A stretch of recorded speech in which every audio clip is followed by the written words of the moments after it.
Okay, sorry for anybody who heard that first introduction. I'd just like to welcome you to the webinar today on an objective succession planning process, and Paul Walsh is sitting right next to me.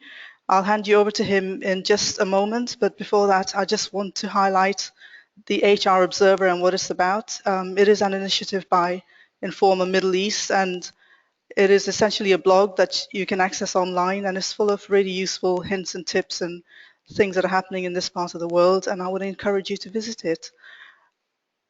Just a few housekeeping rules before we start, just to make the afternoon go smoothly.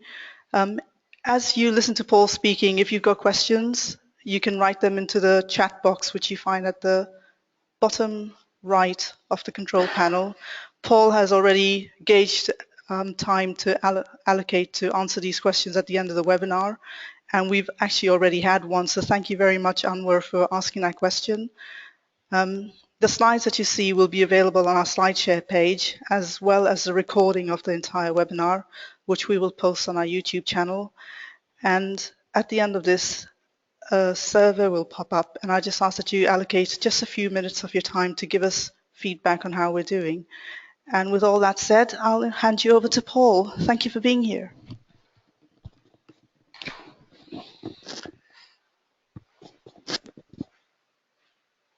Hello and good afternoon and welcome to today's webinar. I'm not going to go through that slide that you see in front of me. There's a picture of me. I look exactly like that in that expression, smiling as we get ready to start this webinar, all about succession planning.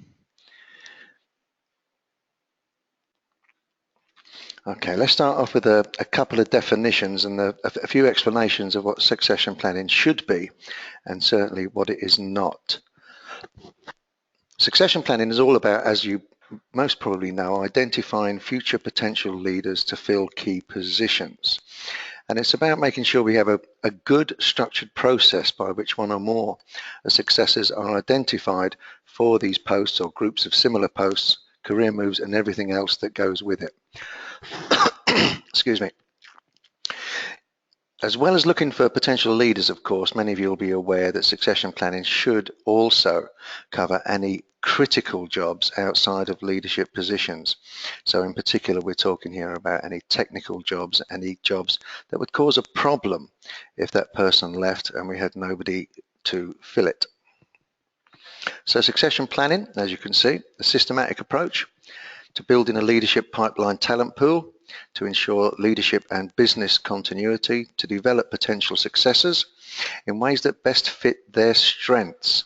When we're talking about successors, we're talking about people normally who have some experience, they've proven their leadership or technical capabilities, they're showing high potential. So rather than develop weaknesses, our focus should be more on developing and fitting their strengths to any succession post that we have in the future. I'll speak more about that as we go through the process. Making sure, of course, that we identify the best candidates and concentrating resource on the talent development process that should yield a return on investment for us. Again, carrying on with the definitions, just to make sure that everybody's on the same page here. Succession planning recognizes that some jobs are the lifeblood of the organization and too critical to be left vacant or filled by any but the best qualified persons. So succession planning is critical to mission success and creates an effective process for recognizing, developing and retaining top leadership talent. Now that we've had a look at the definitions, let me talk about what succession planning is not. I speak to many HR people who, when I ask them why they're embarking on succession planning, will tell me it's about retention. It could well be in the short term, but it is not the reason for doing succession planning. Succession planning is about business continuity. There are, of course, other good effects and good factors involved with succession planning, but retention is one. But I think many HR departments need to sit down and actually think through their succession planning policy. Now, for example, if you identify 20 positions that you would like to have for succession planning, you then go ahead and you identify 40 people to fill those positions. That's nice. That's succession planning. So we will develop 2 people for each post and carry on developing them. Now, while this process is in place, there's no doubt about it, you will retain your talent. But I'd ask you to think strategically and think ahead 2 or 3 years' time. What happens when the target post becomes vacant? When the target post becomes vacant, one of the 2 successors you have identified will hopefully take up the post. So I want you to consider, what do you do with the failed successor? Is the failed successor going to leave your organisation? Have you got a plan in place to make sure that he or she is retained and moves perhaps to another succession position? All I'm saying at this point is succession planning is not about retention. It may help retention in the short term, but it could actually cause you problems in the long term. And it's not just causing you problems with the core workforce of your organization, it's causing future problems with the identified talented people in your organization. So as well as having a succession plan, we also need to have a more in-depth retention plan to think and to deal with the successors that we identify who do not take up a successor's post. Okay? You should have in front of you now what is fast becoming the HR model. So just to show you where it all fits in.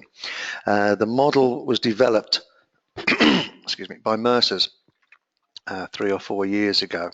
And I've seen it in many organizations now in the Gulf area. So basically we have our human resources model here. At the bottom of the slide, you will see, if you like, the human resources mission or vision. The company has the right people with the right skills in the right place at the right time. All the rights coming together there. That's our aim. That's why we're here. And to do that, essentially, we need 5 different areas to look at. We need to look at resourcing or recruitment, and make sure, as it says on the model, we have structured recruitment processes and competency-based interviewing techniques to ensure the right staff are selected. Now, as you know, and as I'll show you as we go through this webinar, looking for talent depends on 2 things. It depends on performance and it depends on potential. Now, many people in HR get stuck when we're trying to measure potential. And potential, quite simply, is measured by competencies, by behaviours. If we assess somebody's competencies and their behaviours are at a level above their present post, or even 2 levels above their present post, then that is a person who is showing potential. So right from the start, at our gateway to the organisation, our recruitment section should be actively looking for people who are showing potential. That means we need to start taking competency-based interviews seriously. I think I'm right in saying that in most organisations we don't take it seriously enough. I still hear recruitment people asking the same question they've been asking for 20 years. And that question is, where do you see yourself in 5 years' time? That is not a competency-based question. It adds very little value to any recruitment process, and I'd urge you to stop using it because everybody knows you're going to ask it anyway. We need to move over towards competency-based interviews. Down the bottom left of the model, you'll see total reward, or as we generally call it around here, compensation and benefits, where we're looking for an integrated aligned reward strategy which differentiates and segments whilst taking account of employee choices. What we need in this little part of the model is to make sure that any bonuses or merit increases are going to the right people, that the high performers, the high potentials, do get some extra looking after in our compensation and benefits. And I would urge you all as well, when you actually go through the process and you do find yourself a succession pool, people made up of high potential, we should think very deeply about how we're going to reward them as part of a reward strategy for the succession people, but also as part of our retention plan as well. Bottom right, we have our employee development. You may know it as a training department or as the L&D department. And this is all about, as it says, providing a planned program of professional development and skill enhancement for our key employee groups.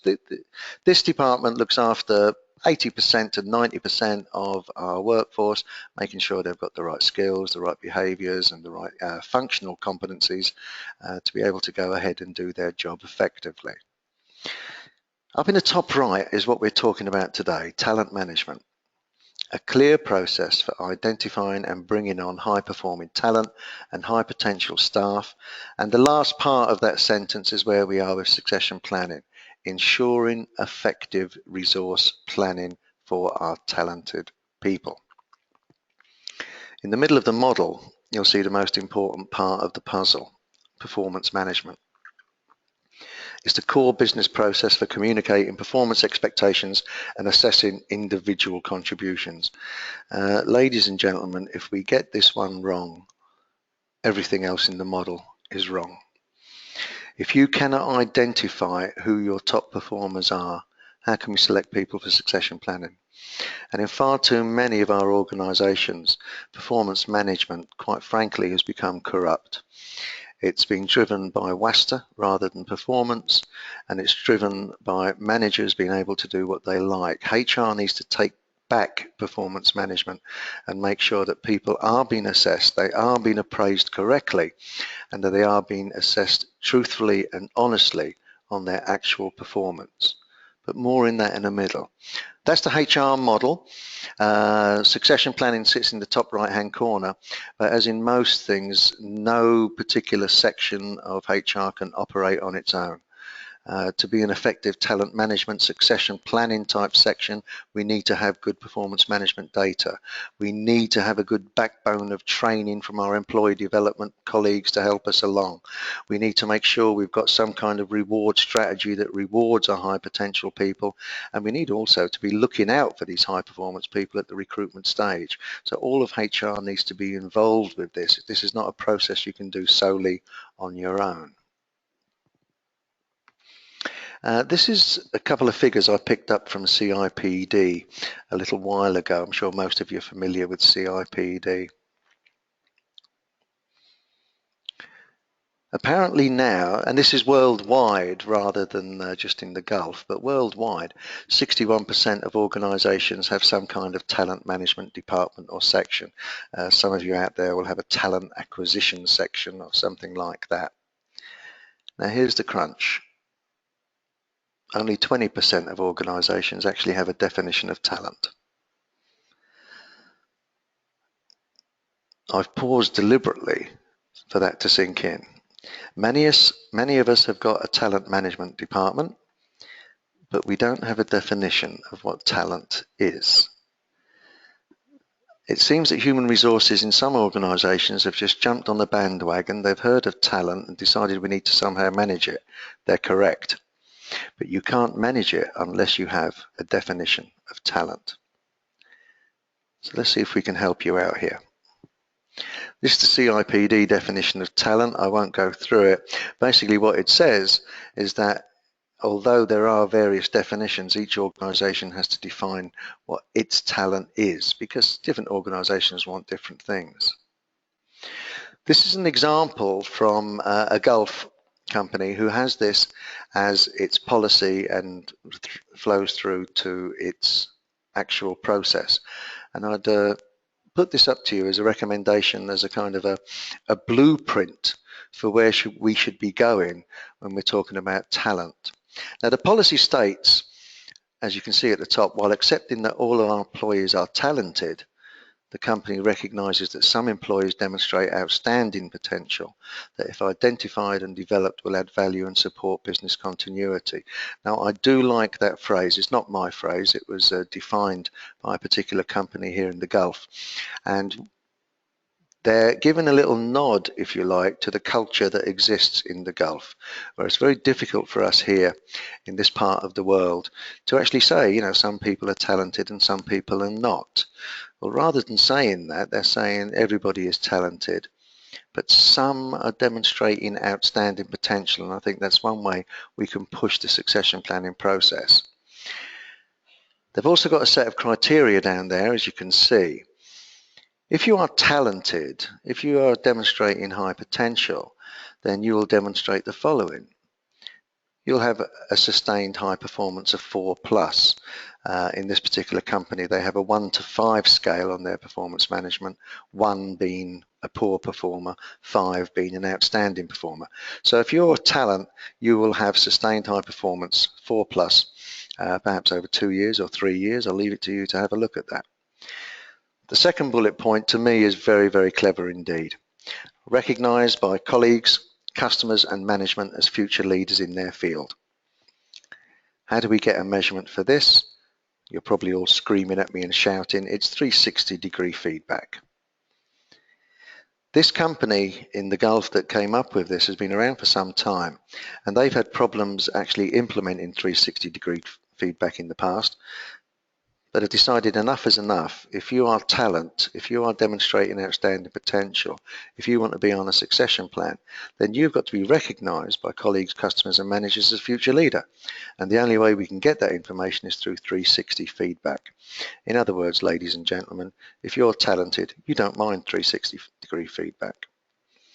Consistently demonstrate our values. I'll leave that one with you. That will be something you have to look at. If you are going to put in this as a criteria for the succession plan, you need to be able to measure your values. You need to be demonstrating innovation and improvement in your business area. That's quite straightforward, I think. This one, second from last, I think is excellent. If you're talented, if you're demonstrating outstanding potential, then you consistently make a measurable positive impact on business performance. I think this one separates talent from the non-talented people, quite frankly. If you ask people the question, how did you make a measurable positive impact on business performance this year? Most people would not be able to say how they did it. Talented people can. And lastly, as I said earlier about potential, the way we measure potential is through competencies. So if you are a talented person, you would sustain above job needs leadership competencies. In other words, for your particular role, you need to demonstrate level 3 on a particular leadership competency. Well, when we assess this person, he's demonstrating levels above the levels that he needs for that particular job. So I put that to you, ladies and gentlemen. That's as good a criteria as I've seen. It works here in the Gulf with a company. They've asked me not to broadcast who they are, but it is a company very well known to most of you, I'm sure. And they're making good value of this and say introducing things on the back of the criteria that they've come up with for people with outstanding potential. I've shown this slide for many years now, even though this particular version was updated in 2012.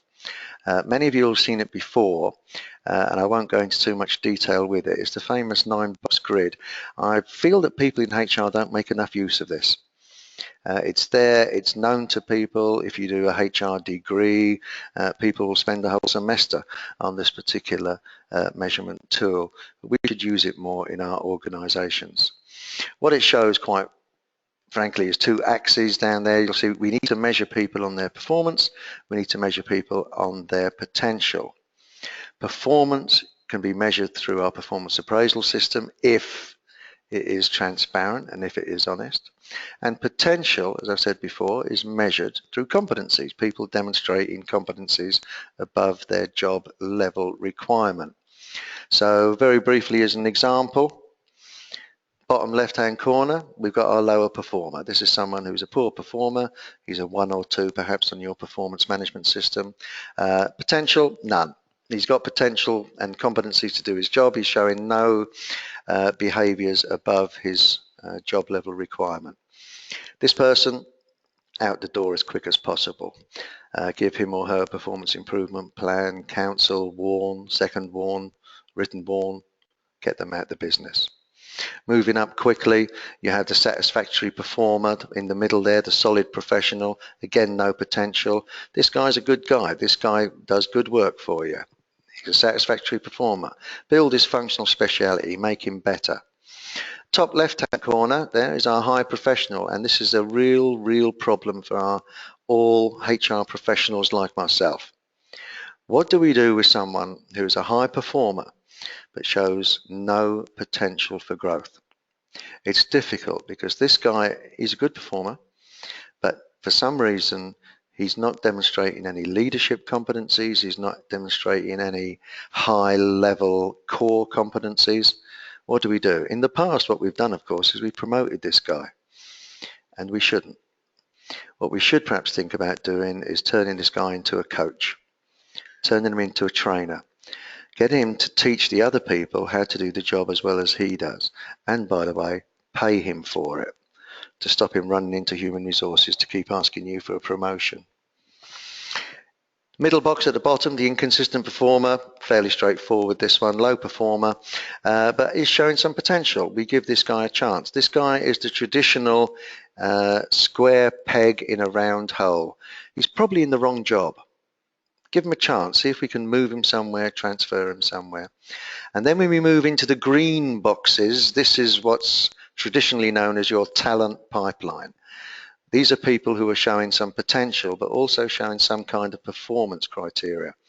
In the middle of the model there, you have the key performer. Satisfactory performer. He's not a high performer, but he's doing his job. He meets his targets, does his job well, and showing some potential. This guy needs a career development plan.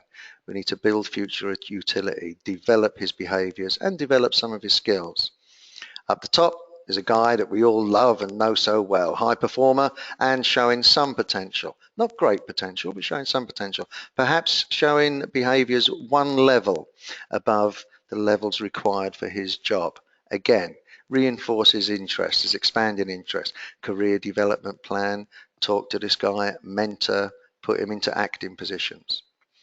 Bottom right is a personality I've seen far too often in my long career, I'm afraid. We call it the diamond in the rough. It's a British phrase. If you can manage or imagine picking up a big lump of dirt, brush the dirt away, and you find in the middle a diamond in the rough. This is somebody, if you look at the 9-box grid, who is showing very high potential, probably demonstrating competencies and behaviors 2 levels above his job role. Yet, this person is a poor performer for some reason. There's usually a reason for this, and the reason is he's lazy. This is someone who's got talent. He's obviously got talent. He's got potential to move on, yet he's not working very hard. He's not performing very well. You've probably met these people at university. They do no work for 3 years, don't do any revision, don't read any books, do their dissertation 2 days before it's due to hand in, and they get an honours. They drive you crazy, these guys. Unfortunately, work is not university, and we find that they can't get away with it. The action for this person is quite simple. Give him a good job. Put him in charge of a project under close supervision and see what we can do with him. See if we can develop him along, because he has the potential to be a future leader of your company. If he fails, however, we've got to deal with him the same as we deal with a lower performer. Give him a warning, get rid of him. Future star, satisfactory performer, very high potential. This is a candidate for your succession plan without any doubt at all. Increasingly challenging assignments. Give him lots and lots of work to do. Put him on your succession plan. And then if your organization is lucky, you'll have somebody in the top right-hand corner, the strategic view, a consistent star, somebody who is a consistent high performer and shows very high potential. Straight onto the succession plan. Some of these guys don't really need to be on the succession plan. Put them straight into a vacant position at a high level. Get them through the organization very, very quickly indeed. For those of you who are not familiar with the model, I would hasten to say that we don't split our workforce up, 11% in one box, 11% in another box. It could be all over the place. The top right-hand corner, the consistent star, you'd be lucky to have 3 or 4% in your organization in that box. The key performer in the middle, perhaps you might have 45 to 50% of your organization in that particular box. So these boxes are not evens. Again, the lower performer, bottom left-hand corner, hopefully you might only have 3 or 4% of your workforce in that box. So it's not a level playing field with this, but I think it's a great tool. But I stress, to use this tool, which I hope you'll all agree is very, very useful indeed, you need to be able to measure potential, and that comes through behaviors. So, how do we get this succession plan together? Well, let me show you what I do. This is what I do. I first thing I do is have informal interviews with the top 2 levels of the organisation. I'll talk to the directors, the general managers, the C officers, however your organisation is arranged, and ask for their view on the following things. Do they think a succession plan is needed? Do they think it's necessary? Are they frightened of it? Do they fear it? And also get their view on position criticality, whether a position is critical to the organisation, and position vulnerability. That is the position vulnerable? In other words, have we got a successor at the moment? I then go away and draw up a first draft. I sometimes use this grid, which you may have seen before, to measure. It's very, very simple, 9-box grid again, to measure how critical a job is and ask for the director's view. You know, we're looking at a departmental head, for example, for succession planning. How critical is the job? And if you're very clever, you can actually put objective measures in there. We can measure criticality by money. We could say, if this person leaves, how much money would the business lose in the first month? $100,000, $500,000, $1 million, and that would give us a clue whether it's low criticality, medium criticality, or high criticality. If the answer is the business would lose no money at all, we'd have to consider that it's low. There may be other things you want to look at, like quality of work and things like that, but we could get an objective measure for that. And then along the bottom axis, we have a look at vulnerability, and this is quite simple. Has this particular position got a successor? In other words, if that person leaves, can we cover the job in the short term? Can we cover the job in the medium term? And long term, can we cover this job? Again, if the answer is yeah, we can cover the job, no problem, well, then it's low vulnerability. If it's a case of no, if this person leaves, we're in trouble and we've got nobody to cover, then it's high vulnerability. So you can use that succession matrix as well, if you like. Here's my organizational chart for the commercial management of a particular organization. You'll see it goes down from the Chief Commercial Officer, Mr. Al Pacino, and we have various people holding various posts. Like all organizational charts, I've got some vacancies thrown in there, and I've also got strange ones like the regional manager of DOFAR there, Mr. Bruce Willis, who reports direct to the Chief Commercial Officer for some reason. So a typical kind of organizational chart. We've got some strange things. We've got vacant people in there. You will see it towards the top left of the organizational chart, our marketing director is Mr. Robert De Niro, who is acting in this position. I thought you might like that or not. If people are turning off, by the way, by my humour, stop it. Turn back on. I'll stop the humour, and we'll keep going. Now, what I do is I interview the directors and I get their view on criticality and vulnerability. Now, personally, and we can perhaps have some questions about this at the end, I don't take too much attention to what directors tell me about criticality. If you ask a director whether or not his job is critical, he'll tell you, yes, it is. So I tend to leave criticality to one side unless we've got a real objective measure of it. And I just look at vulnerability. And I look at this is just a commercial department of an organization. And then I paint it. I paint the the commercial management organization so that it looks like this. And this is dealing purely with vulnerability. It's not dealing with criticality at all. Now, what this is telling you is that all the red boxes, we have no successor for that post. You will notice that the vacant positions we have on this chart, automatically I put no internal successor. If a post is vacant, that means we've got no successor to do the job.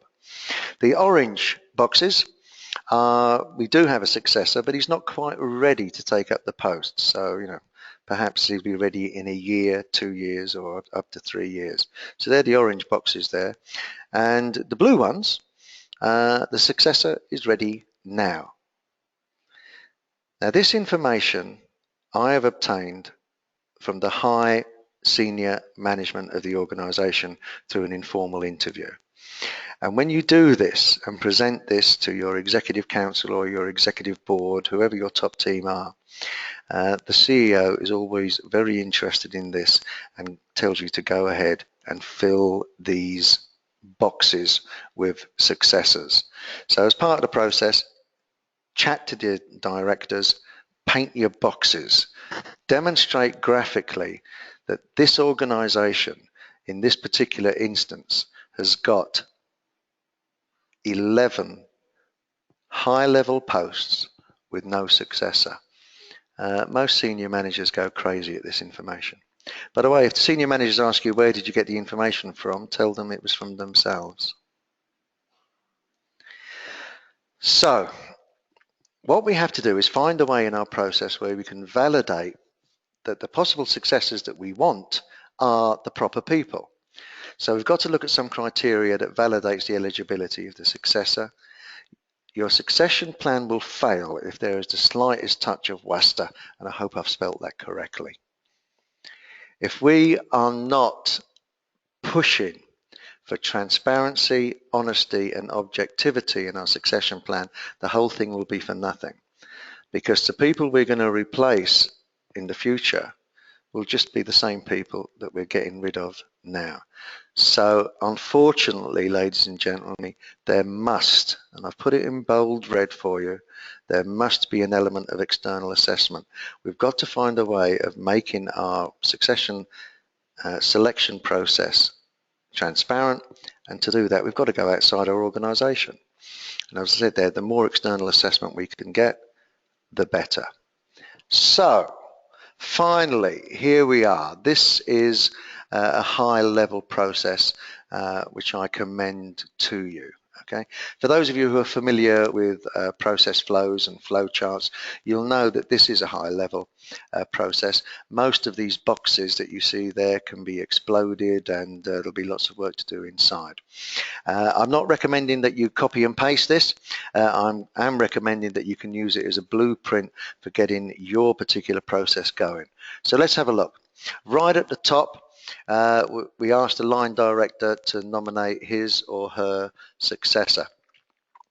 I've tried desperately over the years to take this box out of the process. I don't really want to involve the line director at all in this process because of WASTA, because of subjectivity and everything else that I've mentioned.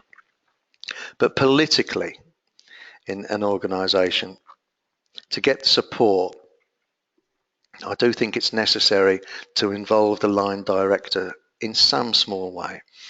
So let's ask the line director, what does he think? But what I always do, if you look at the red boxes either side, is on the left-hand side there, I want the line director to supply the position and the readiness to give us some idea of when the successor will be ready, 1 year, 2 years, etc. And then I give the line director some eligibility criteria. So he'll get a nomination form, and I'll ask the line director to nominate somebody as long as that person is eligible. And you in your organisations will have to decide what eligibility criteria is. Performance management would be one. Perhaps willing to go through an assessment would be another. Making sure of things like qualifications. Perhaps you might want to put experience in there. You might want to say that anybody nominated has to have at least 2 years service with the company. Things like that, a list of eligibility. The line director then sends that nomination form down to the head of training, the head of succession planning, the head of people development, whoever it is that you've nominated to do this. The nomination form is checked for eligibility, including, I think, and I know this does sometimes annoy people, if we're looking at successors for future leadership posts, it does need to include English ability. So some kind of test, perhaps some kind of TOEFL, some kind of level of English needs to be necessary down there. If you disagree with that, please go ahead and disagree and take that out. But most people tend to agree with me that in business today, English is the language of business. And if you're going to be a future leader, you need to have a certain level of English. Now, from there, it gets interesting. Once the eligibility criteria have been taken care of, candidates are sent for an external assessment. What are they going to be assessed on? Competencies, leadership competencies, and perhaps English as well where required. It's behaviours, it's behaviours, it's behaviours. What we're doing is we're getting our external assessment people to make sure that the people we're selecting have the right potential to go on a succession plan. You'll see I have a little red asterisk in that box, and I'll ask you to consider that. Right at the bottom of the slide, bottom left, it's my little catch-all that I put into succession planning process. I've said initially all locals, grade 2 to 5 or whatever fits in with your plans, will be externally assessed to identify high potential locals not identified by the line. So when the line director nominates somebody, it comes through to the HR department. We send people on external assessment, but we will check. If we've got any local staff that have not been nominated by the line director and have not been caught up in the eligibility criteria, we'll send them for external assessment anyway.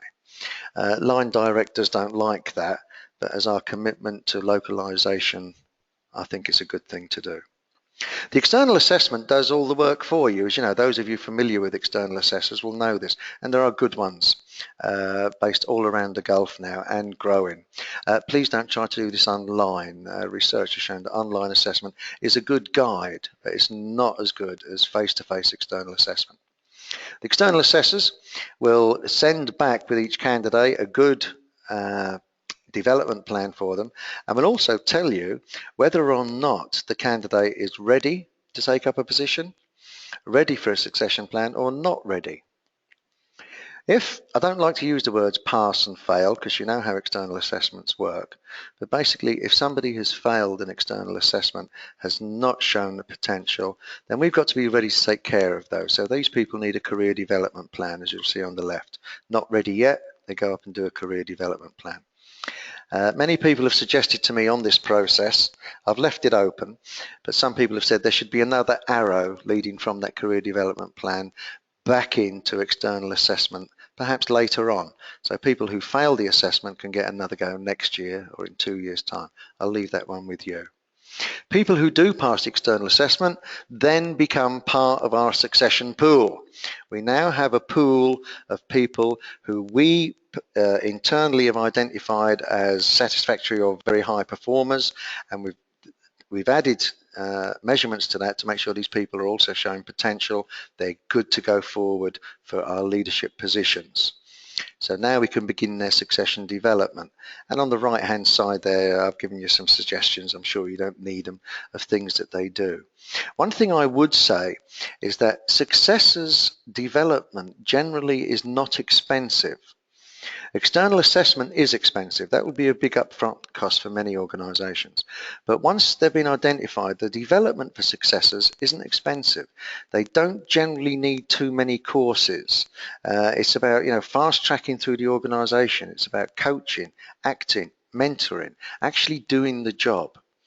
Most successors say to me that they're very confident of doing the job, but they're not confident about things like attending meetings with directors. How do you send a report to a CEO? How do you act when you're in a certain position with other directors and things like that? So it's more about the environment and getting people to do the job. And it's getting senior managers to take their leave and putting a successor in place. I've suggested on the process as you come down that we have an annual candidate review which is facilitated by the line manager and by human resources. And at the annual candidate review, we'll look at people, are they completing their succession development plans? Are there any problems? Things like that. At the candidate review, we'll make a decision, does that person need to continue with development, or is he actually ready to take up a position?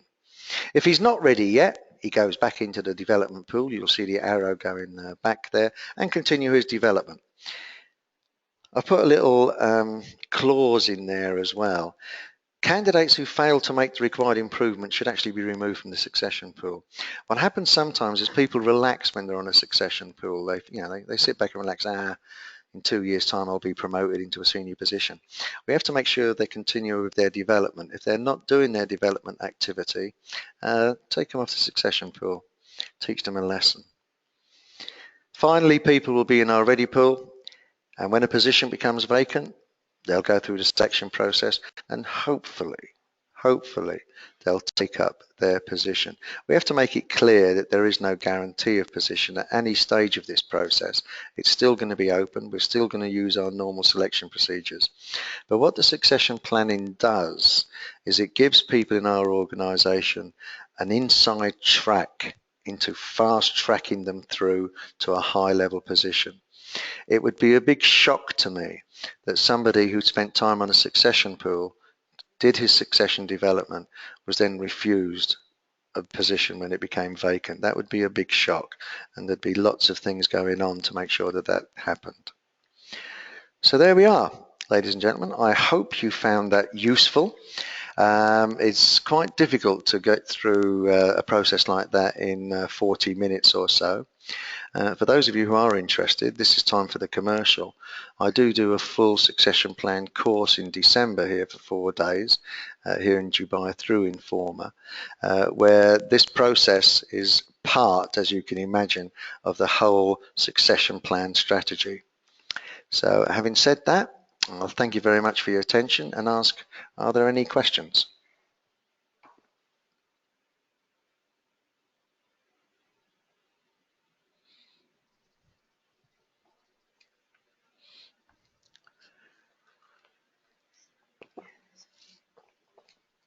Okay, Anwar asked a question right at the beginning of the program before I even started. Thank you very much for that, Anwar, who's saying he's starting the succession planning process next year. What would be the best practice?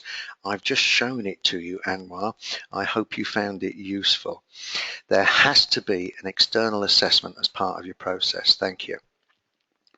I've got another question here from Raju, who asks, who else should own the succession planning process apart from HR? It's quite a long question. I'll answer that part first, Raju. Thank you for the question. The owner of the succession plan is actually the CEO. The CEO himself or herself owns the succession plan. We in HR basically administer it for the CEO. When it comes to best practices in succession planning, once again, same as I said to Anwar, we have to have an element of external assessment. People have to be assessed not just on performance, not just on what their manager says, but also that they really do have the potential. Share experience with succession planning in the Middle East. I just have the process and and certainly the talent criteria that I've showed you were all from actually Gulf companies rather than the wider Middle East, but from Gulf companies. That's it. Zagam, I hope I've pronounced that correctly. Zagam has asked, what kind of external test do you recommend? It's all about behaviours, Zagam. I don't particularly want to name one assessment company, but I know you've all heard of this, SQL. They will look at leadership competencies for you, but they also have a competency dictionary, Zagam, and others who are still listening. If you want to assess people on a particular behaviour, they will be able to sit down with you, show you how they do it, show you how they're going to assess it, and you can actually select which is important to you. If you think leadership is the most important, that's what they'll assess. If you think it's communication and influencing or strategizing, they will assess that for you. So thank you. I hope that helped. Sana has asked a very interesting question. I wish we had a lot more time for this one, Sana. What do you do when employee aspirations do not match company needs? I'm going to be very practical with you, Sana. Keep them interested as long as you can. I think I know what you mean by this. People come along, they expect to be promoted every 2 years. Some of our young graduates who I meet on a regular basis, they expect to be a CEO in 3 months. We have to keep talking to them. We have to lower their expectations and make sure that their expectations are realistic. Sometimes that doesn't work, and if it doesn't work, hold on to them for as long as you can and then shake their hands and say thank you very much for your service. Divya has asked how often we should review our pool assessment in succession planning process. Once a year. I think if you have 20 positions that you want to have on succession planning, that means you've got 40 successors. Now, reviewing 40 individuals, as anybody knows who is in charge of performance appraisals, that takes a long time. If we give 1 hour to each of our candidates, we're talking about 40 hours. That's a full week per year reviewing. Actually doing an external assessment, once again, I stick to once a year. When you start the succession planning process, you'll have a big upfront cost and a big upfront exercise where we get everybody assessed. After that, we'll be looking for new talent, but also giving chances for people who perhaps failed, and I would do that once a year. Okay. Oh, thank you. Everybody seems to be happy with the answers so far.